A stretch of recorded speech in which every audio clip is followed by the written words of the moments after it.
Welcome to the first episode of the podcast. Today we have three new guests. We have Stephen Murphy. Hello. Of University of Salford. Hello. We have Alex Lichtenfels. Close. Yeah. How do you say it? I can't remember. Lichtenfels. And we have Chezdan Mills, who is a third year at the University of Salford. And Hi. Sort of... Yeah, I'm sort of like, I'm not really sure what everyone does yet. Like, well, I know what you do, but like, I want to know a bit more, like, because I don't think everyone at home knows. So I think it'd be more appropriate if we start off with something like that. So I don't know if we're going to go like, we'll start with like, Stephen, do you want to start, or Chezdan? I guess I want to do it in a hierarchy, start from the bottom. Chez. Okay, sure. Yeah, Chez, do you want to start? And then we'll work our way. Yeah, so I'm a third year student on film production, and I've written and directed a few short films. Usually I do dark comedy. I'm now doing a drama for my final year. Nice. And yeah. So are you normally the writer-director for most of your things? Is that like Yeah. where your heart lies? Yeah, I love writing. I love directing. I love directing my own stuff that I've written as well, which is Awesome. Yeah. It's always great. Cool. Yeah. Alex, what about you? Go on. Give us a little bit. So I'm currently the program leader for film production at University of Salford, which means I'm sort of in charge of running the program, as you might expect. Before that, and still currently in my spare time, I'm a filmmaker. So I direct films. I haven't written anything in a while, but I used to write as well. I've produced a lot of films as well. So directing and producing are kind of my areas. Okay, cool. So we've got like two directors today. It's almost like a theme, but I feel like you might break the mold a little bit. Stephen? If you like me to, I will do. That's fine. I mean, yeah, my name's Steve Murphy, so I'm head of year 2, and I specialise, because each of us has a specialism. I'm not quite sure what mine is yet, but I do year 3, level 6, film marketing, distribution and exhibition, and that is because for the past 13 or 14 years I've run a film festival outside of the university, and that has been a very successful film festival, even if I do say so myself, and that's called Pennine Film Festival. Excellent. It's like a Instagram @ just in case anyone wants to, go have a look. There probably is, but I don't do any of that stuff. Okay, cool. You've at penninefilm.com or something. I don't know. I don't know how that works. So today, you probably know by the title of this episode or whatever, but it's going to be focused on film festivals. We've had a few questions from the audience as well that we might maybe do in between stuff. I don't know, like, if there's anywhere particular anyone wants to start. If anyone has any particular opening, or if you'd like me to like really get things rolling with some of the audience questions. That'd be lovely. Yeah, let's hear an what audience they want to question. say. Okay, so what is the benefit of getting your work into a festival? Well, I mean, if I take it from the point of view of a film festival, Yeah. all right, and then Chez and Alex can do it from the point of view of filmmakers, I think.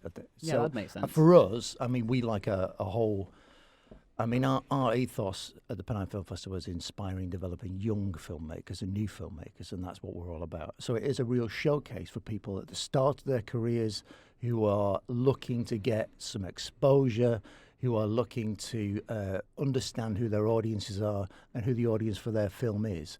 They're also trying to get themselves out there, trying to get themselves noticed, maybe for work or maybe to actually get a job within industry. So it's a real showcase for talent. And we have some amazing stuff, all kinds of different things. And if we can get the filmmakers in, even better, because we want to know what's going through their minds and why they did those films, what stories are you telling. And there's some great stuff out there. And although he underplayed himself right at the beginning there, as he tends to do, I've seen Chezdan introduce himself before, and he is very modest. And he will now tell you about some of the great things he's done and some of the great film festivals his films have been received in. So that'll be to you, Chezdan. Yeah, I've been to a few film festivals that my films have got into.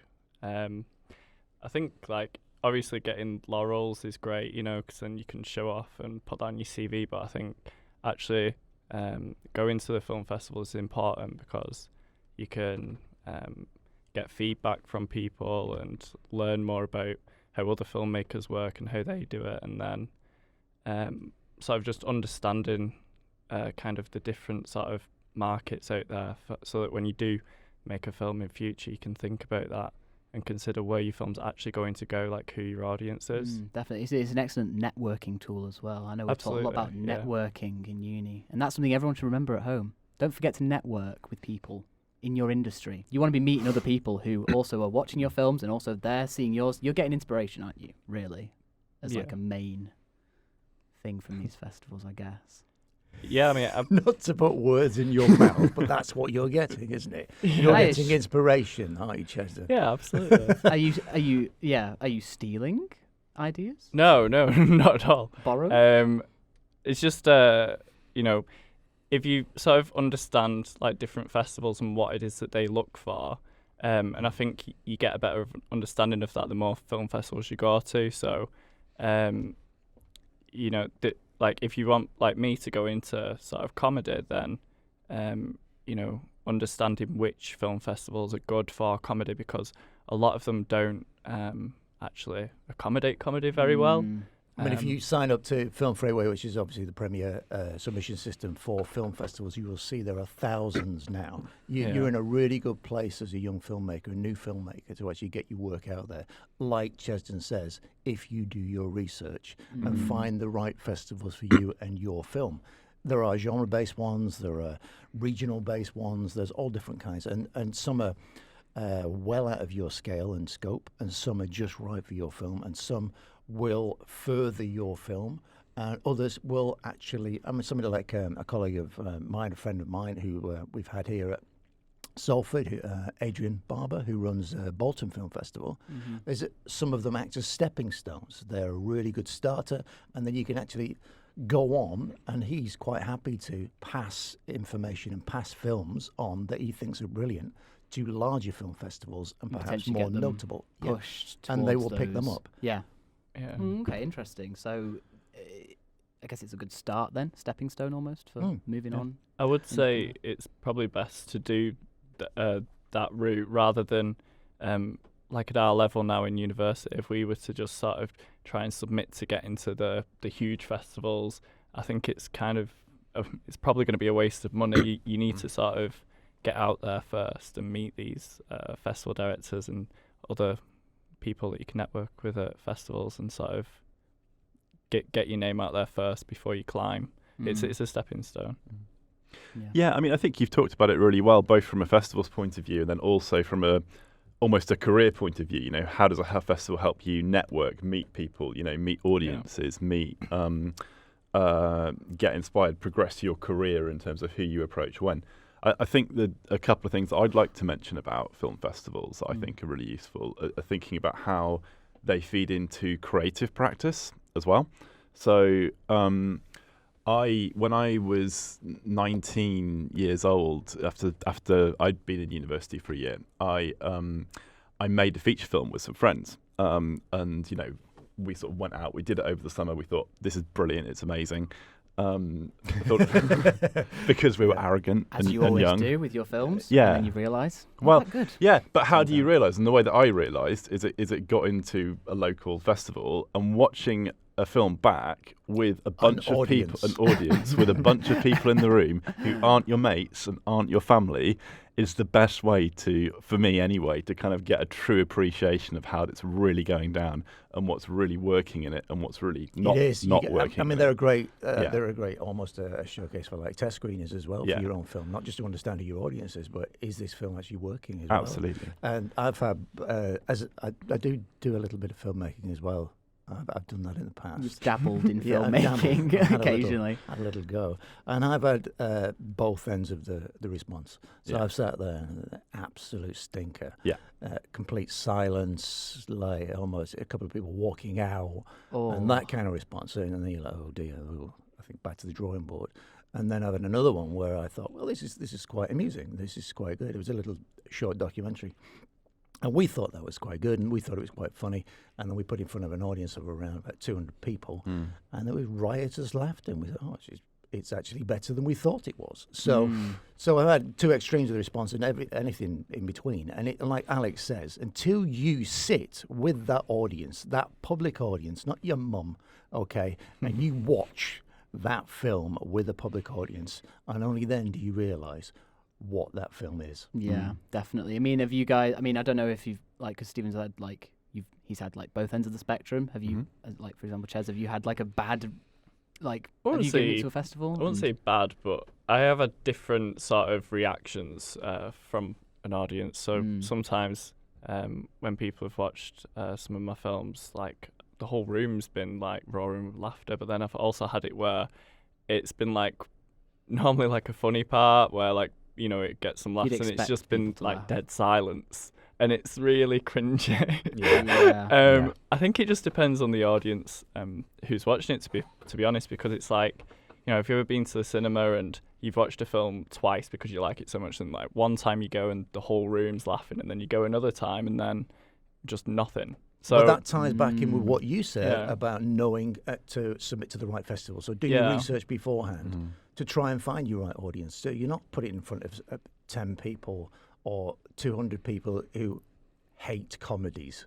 They've come for these serious documentaries, and you're sticking your dark comedy in front of them. They go, what the hell's this? So, it is about doing your research beforehand and knowing, because you will get different responses from different audiences. Of course you will. Absolutely. And I'd even go a step further than that and say, you know, when you've had that experience with different audiences, when it then goes back into the filmmaking process and you're designing your next film, like, for me anyway, having my work shown at film festivals was something that enabled me to, I hope, or I thought it did anyway, to really articulate what making a film for an audience is all about, you know, rather than just thinking of an audience as like 18 to 25-year-old men or something like that. No, you know, what does it actually mean if you're a horror aficionado and you're making a horror film for that audience? You know, if you've sat in a room with a bunch of those people, if you've talked to them for a week, you get a much more nuanced and detailed sense of, you know, how those people are going to respond to particular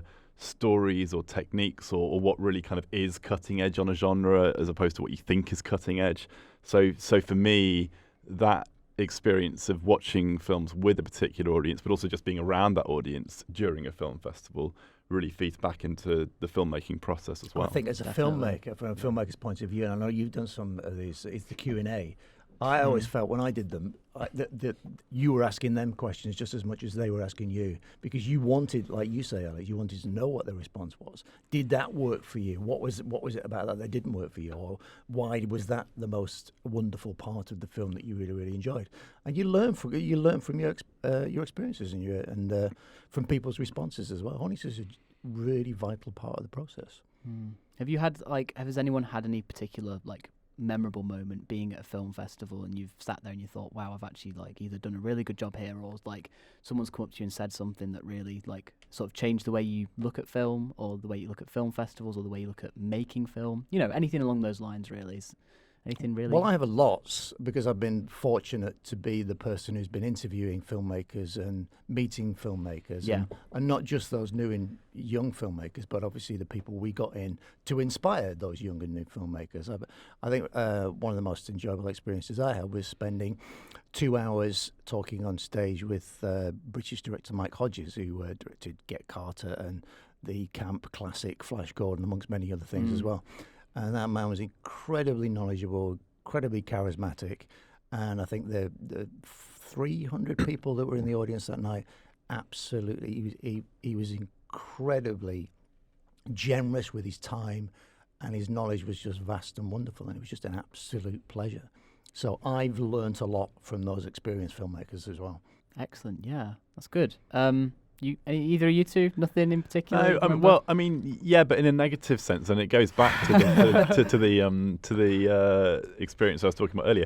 Like, genuinely, when I watched that film back that I thought was brilliant, with a room full of 200 people, it was genuinely very traumatic. I didn't want to watch a film, my own film that I'd made in a public audience again. I still have to admit, I find it difficult to do it now. I make myself do it because I think it's actually very important to do. Yes, definitely. Yeah. And tell students it's a good to do point. it. It's really hard to do, especially at the start. I don't actually want to underestimate that. Like, when I say it was traumatic, okay, it wasn't traumatic in the sense that some other things were traumatic, but it did Yeah. have a genuine like effect on my. It was a bit spooked, really. Got a Yeah. bit scared. Yeah. Totally. I don't blame you. Yeah. I feel like every student's been through it at some point presenting. My heart races every single time Yeah. when my films screen into Yeah. an audience. You bare your soul. You've spent so much time and effort and personal investment into this thing, and then to actually stick it in front of a lot of total strangers and they're judging you and your work, it is difficult.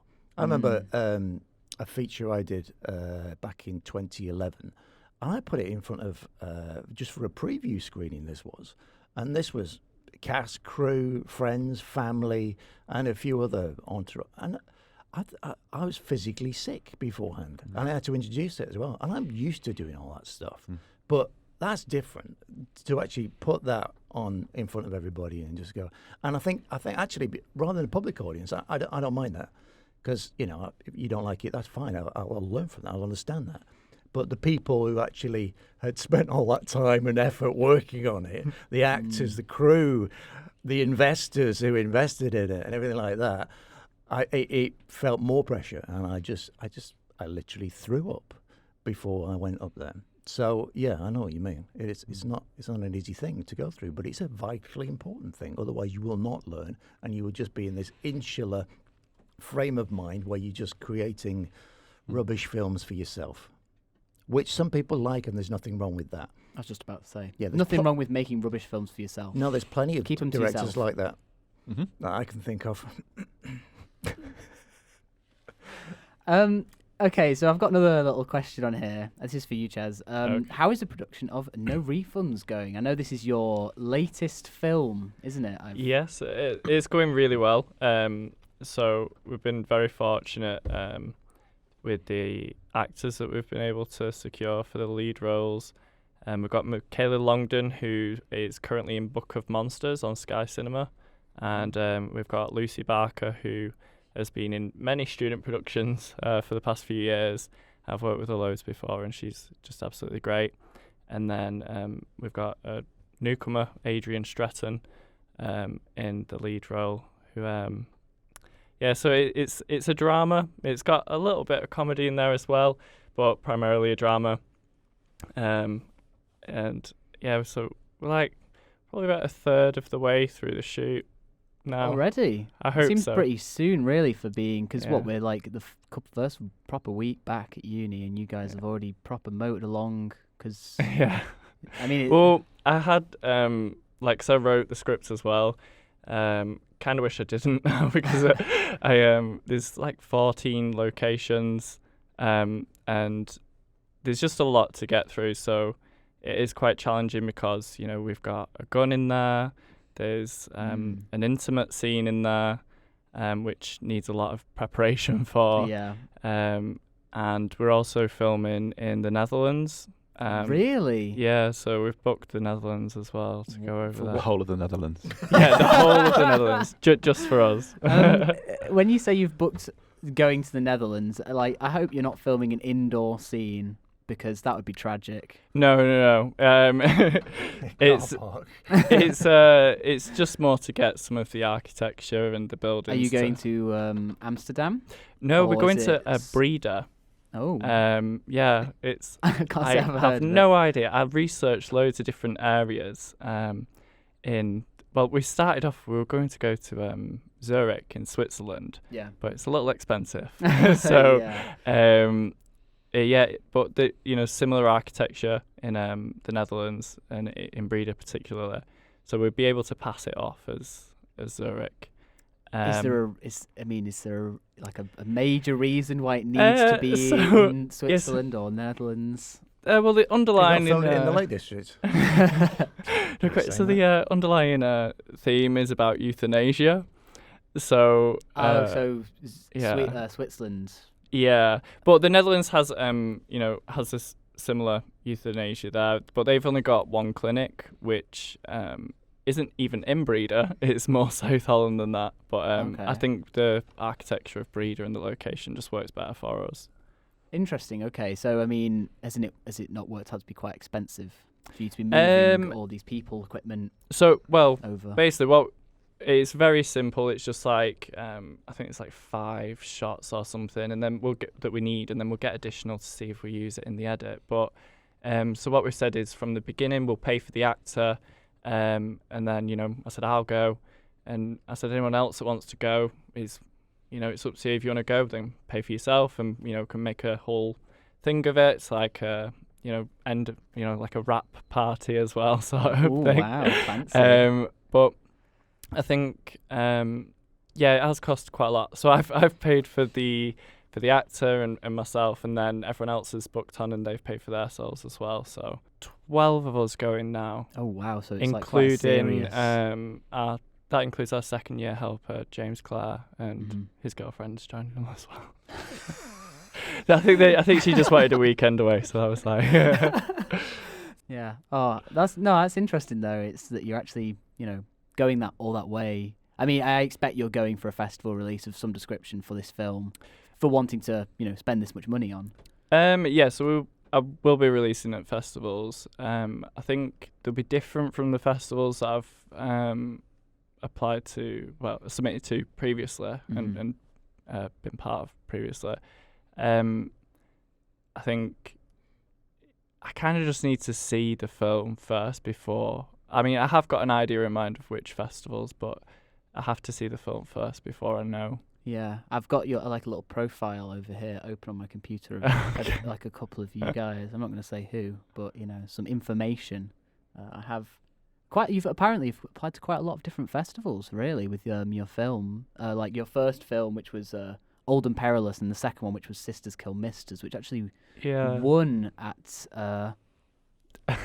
the Grim North Screenplay Awards, and it won Best Dark Comedy, which is very exciting. So I congrats. got my certificate last night, so I saw that on Instagram. Yeah, yeah. So you follow me on Instagram? Do you know what? I can't say I'm a good presenter. I'm researching, and did you follow Stephen and Alex on Instagram as well?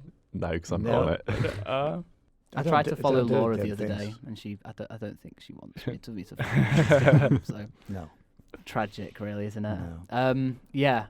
Where was I? Yeah, film festival, the best dark comedy. So yeah, that's quite exciting, really. Yeah, I mean, I think obviously when you part of film festivals and stuff, a lot of the time it's more about being a director and everything like that. But I think for me, this was the first time that I'd entered a festival that was for screenplays, and it was nice to get that recognition that of my writing, really. Yeah, definitely. I mean, I guess it feels like that you've actually really got somewhere, I guess. I mean, has this been like a big step for you in terms of, going up in the film industry almost? And you have an IMDb page as well now, which I also checked out. It's not much on bringing there. that up. Tying in with the IMDb thing, because obviously lots of students and lots of people look at IMDb when they're looking at films and things like that. Back in the day, you're talking about I mentioned the submission system, which is Film Freeway, which is the most popular and premier one that we have now. Well, it used to be without a box. And they kind of had a monopoly on the submission system, really. And it was really great from a film festival point of view, because it gave us a little bit of cachet, even a smaller film festival like my own. Because if you then were accepted, you didn't even have to win an award, but if we accepted you to show your film at our film festival, that would automatically guarantee you that you would then appear automatically on IMDb, because Without a Box was owned by Amazon, and Amazon, of course, owns IMDb. Yeah.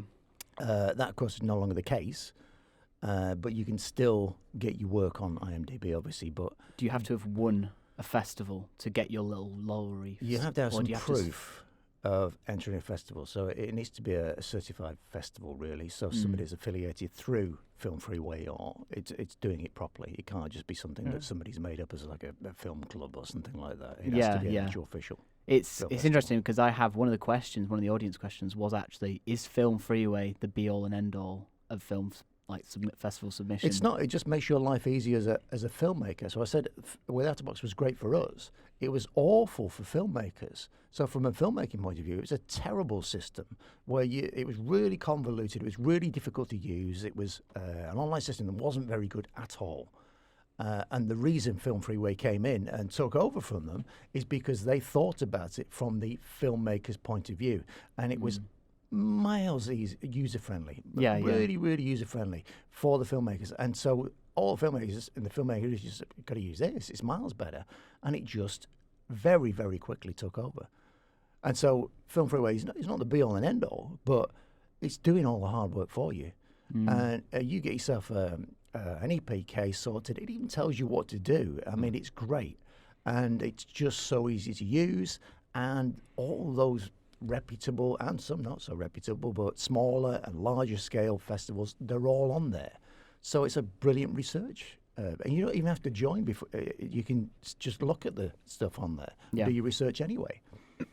So That's one of the things that Stephen does in his marketing module is show us which festivals sort of what to look out for to check that they are more reputable or that you're not just throwing your money away on a scam or something like that. that's useful, actually. Yeah. But Helpful thanks. for students. So yeah, with the film marketing distribution and exhibition module, right? It's not just about learning about those particular areas and anything like that. What we try and look for is to help those young filmmakers get that foothold, and not like Ches says, not you're going to throw your money away if you don't understand how it works. And we look for, and the assessment you actually do, is all about developing a marketing strategy, which For your a film. festival is also within that. So it's about understanding what your film is and allying it up with an audience. So you need to understand audiences as well. So that all ties in together. And then you can understand, what is it about my film that audiences will like? So now I can use that information to then reach that audience with my marketing materials, my trailers, my posters. And, there's always problems with trailers and things like that, but you get there in the end. Why did you look at me when you said that? Just from no reason. No reason at all. So, but I mean, Alex has also arranged this trimester for the third years some amazing masterclasses and workshops that help the students in every single area. And we're looking to put, was it week 9? Did we do? It's on Blackboard already, so you're officially running it. All right, so I'm Excellent. definitely There doing you go. So we're looking at making sure that those students have already got a proper EPK package sorted. And I also want to look at making sure we create a brilliant poster for that will reach that target audience and fit into that strategy, because that will also help you get into film festivals. I was going to say that the advice I've always been given is, of course you've got to have great content, and that's something that film festivals are looking for, but also they're looking for filmmakers who can make their lives easier. Absolutely so if you've got right. a poster, if you've got your blurb that can go in their program, if you've got photos, all of that is incredibly helpful. And on Film Freeway, not from a filmmaker's point of view, where it tells you how to do all that. It's great, but from my point of view as a film festival organizer, I can see everything and that's going to influence my decision-making process. I tell you what, the biggest thing about my decision-making process is, and I've also had this conversation with lots of other film festival directors, like Adrian Barber at Bolton, like Simeon Halligan at Grimfest. And we all say the same thing. Before we put it in front of judges in a judging panel, we vet them anyway. So we just weed out the useless, terrible ones or anything like that.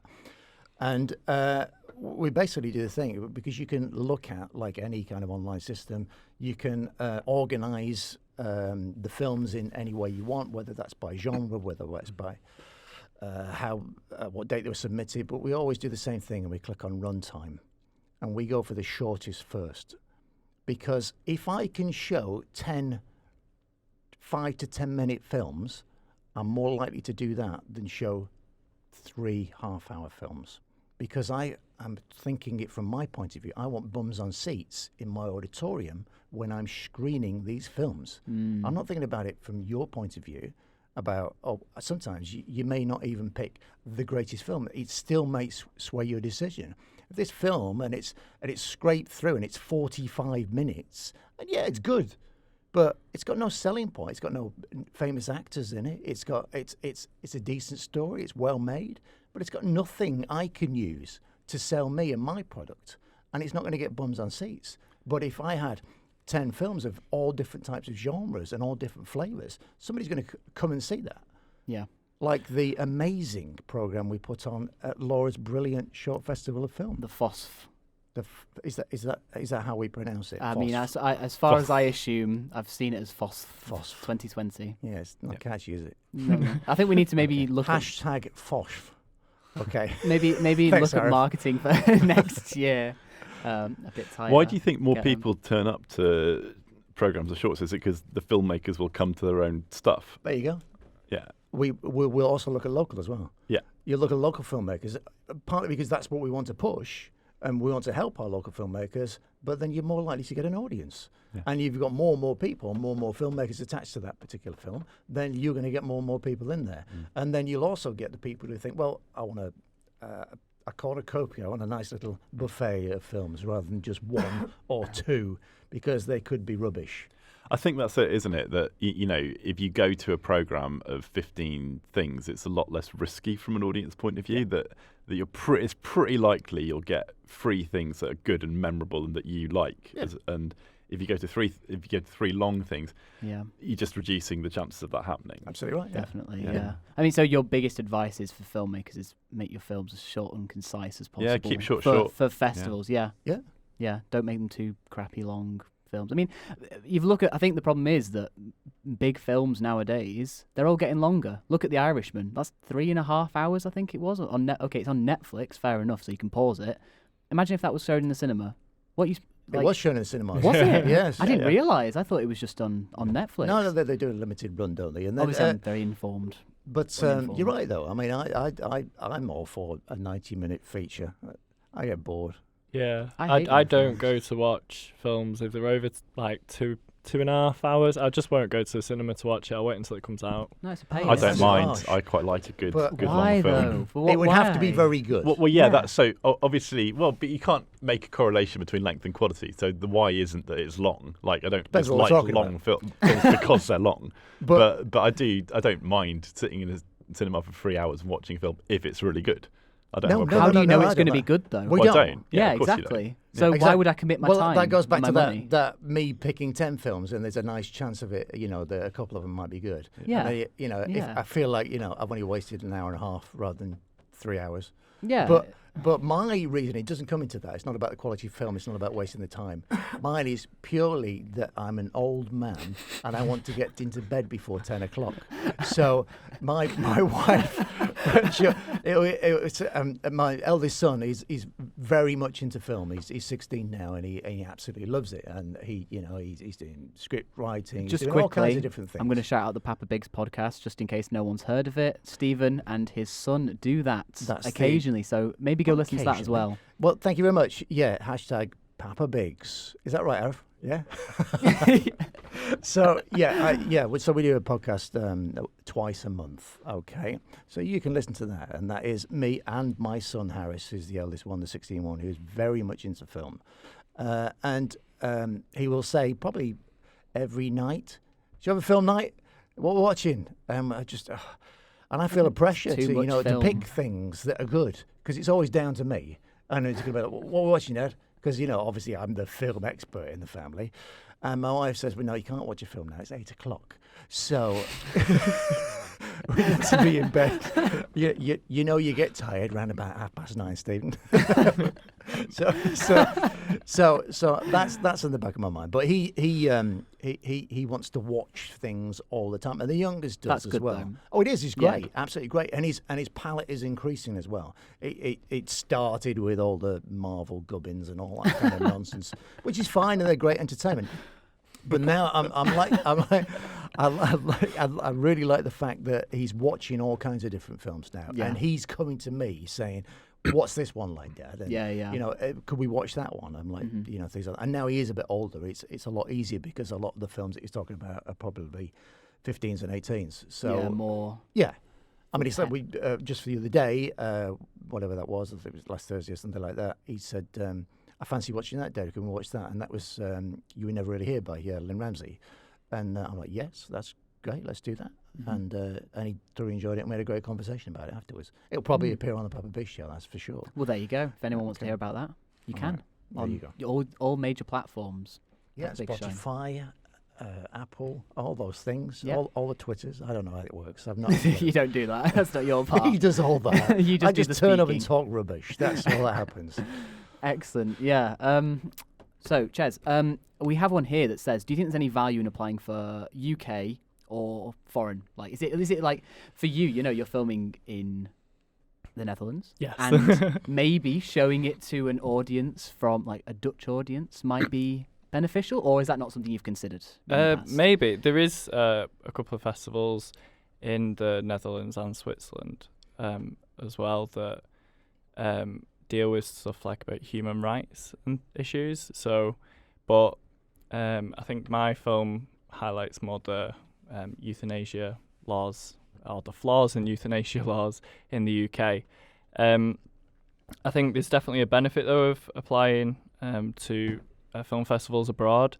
So one, because it does sound quite impressive if you say like, oh, you've had a film in like Germany or the United States or whatever. It's Definitely. But for example, my last film, Sisters Commistas, it got into Portland Comedy Film Festival. So I went over to Portland and I got the chance to like meet the festival director and all these nice. That's great exciting. people that had come from all over America. So off the back of that, I made some great contacts. And then the festival director, Michael Fair, he's a great guy, but the way that he runs the festival over there is completely different to how they run festivals that I've seen here in England. So it was interesting to see that difference and how it had like the American sort of family touch to it. Yeah. And it was great. Off the back of that, I've been emailing with Michael, and I think that there's definitely a gap in the market for comedy film festivals in the UK. Mm-hmm. There's not that many that are designed for comedy, and I think especially in the north of England, there's a gap in the market for comedy festivals. So it's something like he is considering bringing his film festival over here and having a run. So it's just been going through like locations with him and things like that. Manchester. So Media City's like a main idea for that. So nothing's confirmed yet, but so it is good to build relationships, like not just in your local area, but reach far and wide, sort of thing. Mm-hmm. If students are thinking of applying abroad, I totally agree with you. It does make a real difference. It is great, and you get real cachet. But you also, there's something about different cultural audiences will look at your film in a very different way. Absolutely, yeah. So that's really I nice. had that when I was there as well. I was going to say, how did the Portland audience react to your northern set and very, It was very that northern. being something very important to the film, comedy? So one person said that I need subtitles. Really? Well, that's actually No a really way. good point. That's a really good point, because you're talking about like applying to Germany and these foreign language places. Well, actually, you probably won't get in unless you have subtitles, because obviously then that's a huge financial cost to actually have subtitles proper done subtitle in different. done. Yes, Absolutely. I've just stated on Film Freeway for submissions that there is an alternate version with subtitles on request, so that it wouldn't be disqualified. Does it exist? On request. I can get that done. Pull on some request. But yeah, I mean, the audience in, I think, American humour, there's so many different styles of comedy anyway, but I think that in terms of the audience, American humour Boring is humour. different from British humour. So it was, it was an eye-opener. So there's certain parts of the film where, it might get like a little chuckle. A little tickle Yeah, somewhere here and over there, here. yeah. But over there, they were like howling, laughing. And I was like, oh, okay. And then there was other parts where over here, people have like howled, laughing, and then it just got absolutely nothing. So in the US. Yeah. It's interesting I guess it's really interesting to see that sort of different, how comedy can affect like different like groups of people, especially like Absolutely. what you've grown up with. I think I think it can also be like a generational thing. Age is like a huge factor. I think there's certain styles of comedy that people now might be a bit more sensitive to, rather than perhaps like not older generations. Looking over at Stephen there, but that could enjoy that certain styles of comedy. So yeah, because obviously I'm used to very much of the generation of like these northern working class club comedians who would come on and tell racist, sexist jokes. That's my kind of thing, isn't it? No, do you know what I mean? Though, like, so comedy sort of. I love stuff from the 90s. That's the kind of films that I love. Mm-hmm. And but then that's your generation, isn't it? Because you are a little bit older. Yeah, I know. Well, I mean, I was born in '92, but there like, you go. but I still like watched films from, like, obviously I was a child, but like I still watch films from that era. So maybe with rose-tinted glasses, possibly. But yeah, I just think it's definitely interesting to not just apply like in your local area or in the UK, to sort of expand and see what else is out there and understand the different sort of markets and audiences. I'm obliged to point out at this point that students who get into an international film festival, the top 100 international film festival, like Chezdan, are eligible for a small cash award from the film production team. Really? Well. At university? Yeah. You can thank me for that. Yeah. I won't stop nagging them. So Really? Chezdan said, "Can we have some money to go to Portland?"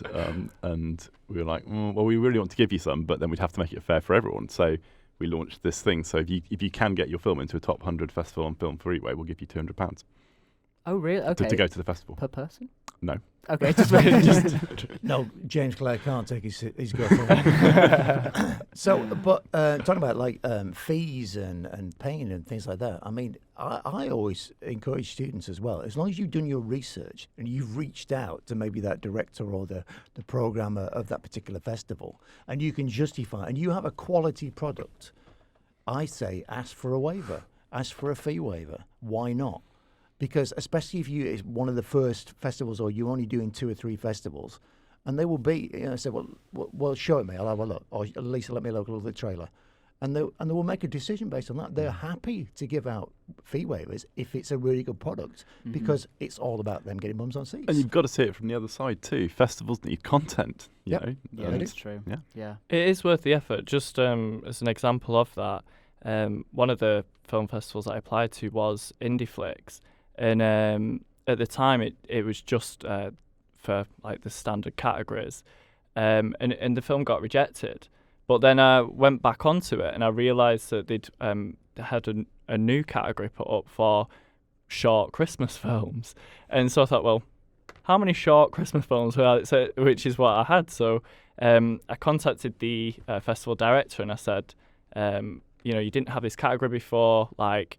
Am I okay to resubmit or what? And he said he just gave me a code to reapply for free. There you go. And then off the back of that, the festival I got into in Berlin, Christmas Film Festival, they came over and partnered with IndieFlix for the first time in the UK. And then so they got in contact then, and because I was already in the Berlin one, and they spoke to each other and said, "Oh, do you want to come and do a Q&A?" So that's awesome. Yeah, so it is worth the effort of contacting. Can I ask you a question about Sisters Commerce as well? Because you also, as I understand it, got into the a festival that's taking place in the Iraq-free zone. So Really? why? How? What? I literally. So I always start off like I mean, this probably isn't a good idea, but I just applied to like a load of free festivals first, and then I went through and started like paying to submit to festivals, and it was just one of the I can't remember if it was free or very low cost, but it was one of those that, and it was the International Moving Image Film Festival. I think they were on like the 12th run or something. I'm not quite sure. And it's held in the Iran-Iraq border in the Arvin Free Zone, and I literally have no idea how that sort of got so far, but it ended up being a semi-finalist for that. So Did you go to No. the... I mean, I was just going to say... our mean, producer would Jack was actually looking at going, but I was like, I think I'll just... I'm really stick curious this what one the out. audience would have thought over there. If Sisters Kill Absolutely. Misters, it's Yeah. very northern. It's- Did you have subtitles? Did you, No. No, okay. I don't know whether it was actually screened or not. I have no idea. I just got a certificate and sort of I mean, it was got like, to semi-finals. and so I got my someone must have laurel. seen it. Like, so yeah, I just think it's quite. I don't know how it's quite spectacular. I do sort of imagine, a Iranian, Iraqi audience just sort of watching Sisters Kill Misters and love to get their interpretation on it. With paying for film festivals, how much money should you throw at giving? Because it sounds like you have to give your money first, and then they decide whether or not they're going to take it. Is that how it works? That's exactly how it That's works. exactly how So, it works. Yeah, but that's why it's worth asking for a waiver. That's why it's absolutely essential to do your research first. Otherwise, you will just be giving them your money. Yeah. And to budget for it. Yeah, you do. How much would you should you budget for something like this? Realistically. Well, it all depends. I mean, what's the film been made for? So Yeah. probably put that in proportion to that, and because the scale and the quality of the film will also determine what festivals you think it will get into. Yeah. Because you're not going to enter things just think, oh, I'll just have a punt on that. You're not going to do the Chezdan approach and just apply for everything.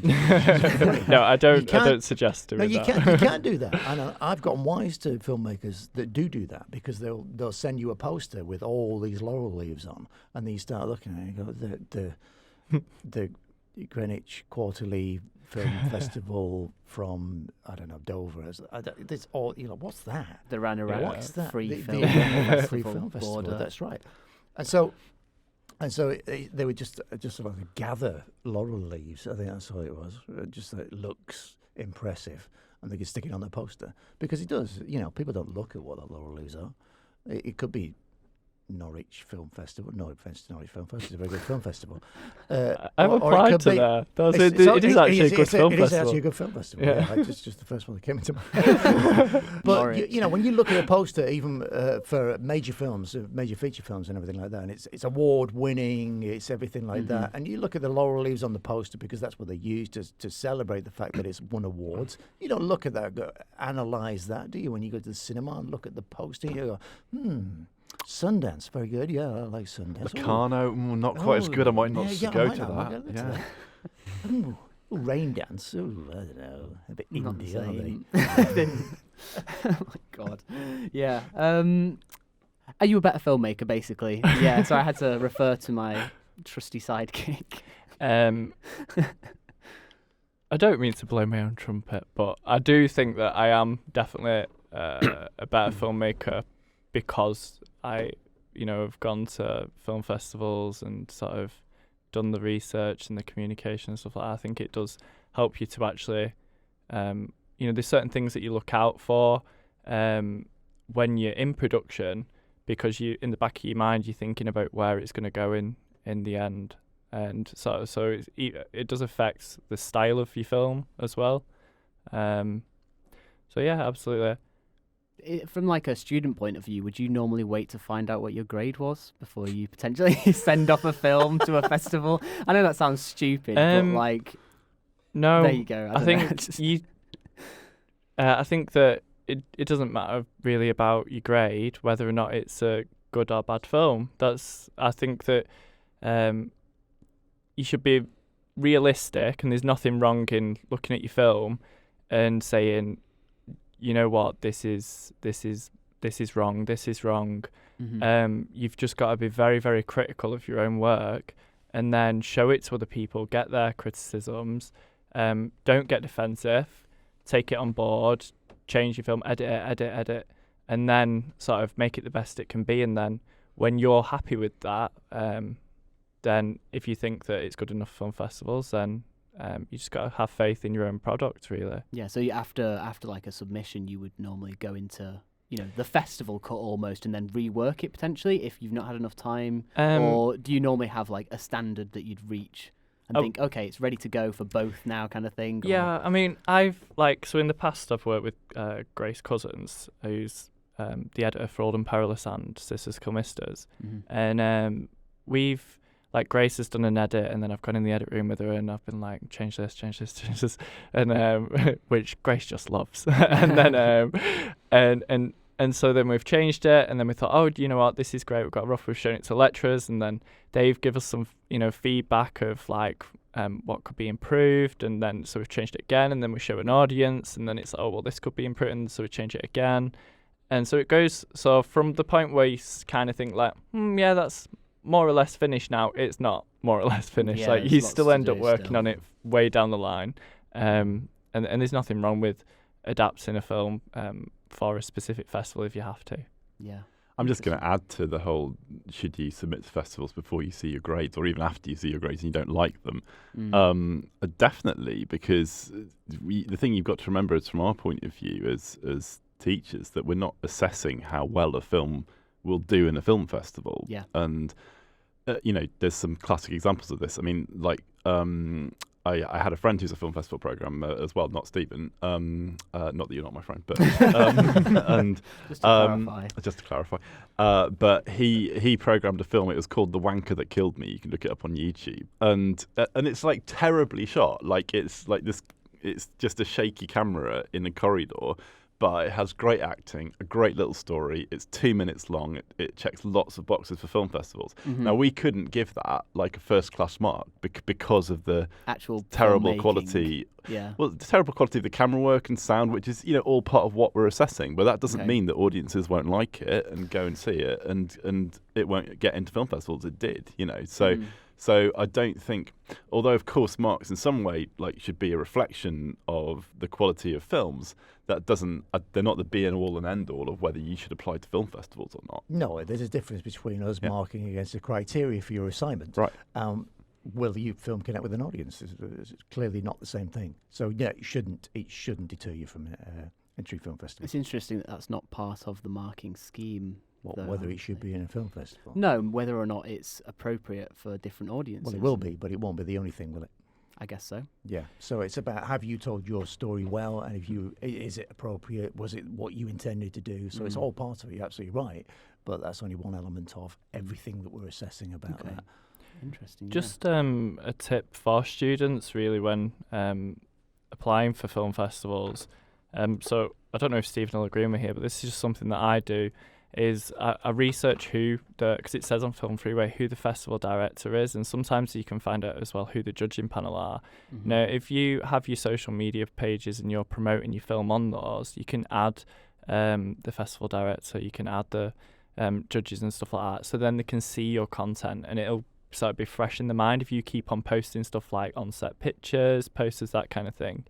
And then, but obviously don't message them on Facebook, unless it's appropriate. What I would then do is, once you've submitted to the film festival, is just send an email to the festival director and say, oh, thank you for considering my film in your festival. I'm looking forward to it. Yeah. And then that way they got an inclination that you may be more likely to attend their festival, which festival directors like, and it just sort of gets that communication. It's it shows you're willing to network. It starts that sort of festival director and filmmaker relationship, which I think can potentially be important. Yeah, definitely. And yes, I do agree. Yeah, I wholeheartedly agree. Absolutely right. I mean, there's a certain amount of flattery involved as well, isn't there? Obviously, everybody's human, and if you are making the effort, people can see that you are making the effort. And you are looking into them just as much as they are having to look into you. So, yeah, of course. Yeah, absolutely. Interesting. Yeah, there was one last thing that we heard. Do you get serial posters to your film festivals, or do you know of any serial posters that keep sending your their films? Not necessarily good films, not necessarily get in, but do you notice their quality increasing, getting better, or... Yeah. We've had a few filmmakers who submit. You said yourself, Ches, that you will resubmit to, put your new film into somewhere else where you have been accepted before. And I think we do get people that if we've accepted somebody's film, they will tend to apply to us again. Yeah. It doesn't necessarily mean they're going to get in, but like you say, I think we have noticed quite a few times where we've had a couple of people who have been accepted twice and their film has improved, like you say. because they're new and young filmmakers. That's what we specialise in anyway. So you would hope they would get better. And clearly they have learned from whatever it is they're doing and learned from their mistakes and learned from their audience responses, etc., or gone out and into the world and gone to other film festivals as well. So, definitely there's a progression there. Great. Awesome. And yeah, I think maybe a final question, because we're sort of running up to the hour now and I don't want to push it too long. But what is the best starting place? Where, as a student, where do you start? Because this is what we need to know, really. Where? I think we'll start with Ches for this, because obviously, you've had the most direct knowledge of where a student should start with this, I reckon. Hopefully. So honestly, I think learning more about it first. For example, in first year after I did Old and Perilous, it got in home cinema and it got a couple of other laurels for smaller festivals stuff, but it wasn't. It didn't get into loads of different festivals, and I think I wasted a little chunk of money throwing it into festivals that it probably wasn't right for. Yeah. And I didn't really understand film freeway. I'd not been to enough film festivals myself at that point. But then once I've sort of been to a lot of film festivals and spoken more about marketing with Stephen and other lecturers about film festivals, then you just have a better understanding, and then you can research festivals and then submit. So yeah, just to get a better idea of your audience and what the festival is looking for and the other kind of films that they screen. So if you look, for example, at the films that they've screened previously, the year before, and you have a look at those films, they'll be online most likely, or if not, the posters. You get a general idea of it, and then you can make your mind up then whether or not that's right for you. Alex, anything to add on to that? Where do you start? I mean, I think you have to start by doing it. I really do. I think you just have to, once you've got your film, identify the film festivals, apply to them, and I think it is an iterative process for most people where at first you might not succeed unless you've got a great product, like Chezdan. But you'll learn from it, and it's by that kind of practical learning experience that then feeds back into your creative process in the next project, and that I think that starts right at idea conception. Are you choosing an idea, for example, that 20 other people aren't doing? Are you doing something that's original, that stands out? Because I think that's something film festivals, we haven't really talked about that, but are really looking for. And then do it again, do it better. It's pretty simple advice, but I mean, I do think that just having a go, trying to get your work into some festivals, and then if it works, great, learn from it. If it doesn't work, fine, learn from that too. That would be my advice on that. Awesome, yeah. Stephen, anything else? I can't add much to that. I mean, exactly what those two have just said is absolutely 100% correct. I think the only thing I would add is, don't think you are the finished article.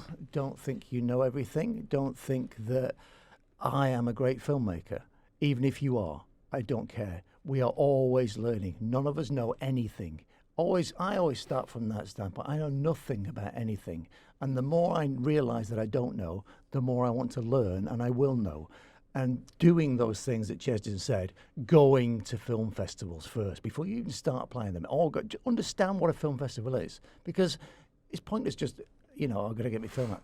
These are events that you need to understand. What is the point of them? Why do they exist? How does it all work? The workings and the machinations of it, and go and learn from those people. Learn from all those great experts that are going to be there, and all those other people that are in a similar place to you, and all those ones in between who are kind of an intermediate. Learn all the time. You are never the finished article. Also, take Stephen's film marketing, distribution, and exhibition course. It's the absolute essential thing to take from this. I really do think that's a good decision. Do you know what I want to do? I want to give up Pennine Film Festival. I want to give it. Shocking! You've heard it here first. People. I want to give it to Salford University students and say, "You take that. I'm done. You're going to hand over I want to hand it over to Salford University students and take the 13 years worth of experience and kudos that is there, and all that valuable information and all that valuable resource and all that valuable experience that's still there. And I'll still retain the overblown title that I just gave myself of festival director, and then hand it over to you guys, and then I can just walk away and still do my advisory role. And I'd still like to interview when you have great guests. That would be nice too. Excellent. But I actually want somebody else. I did say at the the screenings that we had, is that there are 4 of us. There are just 4 people, and we volunteer. We get other people to volunteer when we do the actual festival itself, but there are just 4 of us running it, and it's not our day job by any stretch of the imagination. A chap who runs his own business, a chap who's a freelancer, and a woman who's also in education like me. So it's very, very difficult, and we've managed it for so long, but it's just really, really difficult. So I want to actually give it to students, but whether that's allowed to happen or not, I don't know, but there you go. Well, maybe in the future we'll find out more Let's about hope that, so. hopefully. Yeah, thank you very much, guys. It's been very informative. I've learned a lot about film festivals. Not that I didn't know anything before, to be honest, which is maybe why my questions have been a bit all over the place. But thank you. It's been very interesting, especially hearing from someone who is potentially going to be releasing a new film soon, and everyone will look forward to seeing it. Or your last 2 films were shown as examples of incredible work to us, second and first years. So there you go. Hopefully, no So to aim refunds will towards. do well too. We're currently still Sure it will. fundraising because we're like £400 short of what we need to, the basic Give what him we some need money. to carry on. So probably planning a trip away wasn't great, but yeah. So hopefully we'll get that raised, and then. Do you know the link to your Indiegogo or whatever? I mean, if you follow our Facebook page, No Refunds, that's probably your best bet. I think there's a new fundraiser going up in the next day or 2. I think we're waiting for verification to come through, so it may already be on there. I'm not sure, but if you follow No Refunds on Facebook or Remind Pictures on Instagram, then you'll get to see the updates. There you go. Great. Yeah, Thank go do you. that, and hopefully you reach your funding goal and everything is as beautiful and amazing as you expect it to be, which I'm sure it will. Fingers crossed. Yeah. Thank you very much, Chezdan. Thank you very much, Alex. And thank you very much, Stephen. Thank you. Thank you. Thank you very much, Joey. Bye, everyone.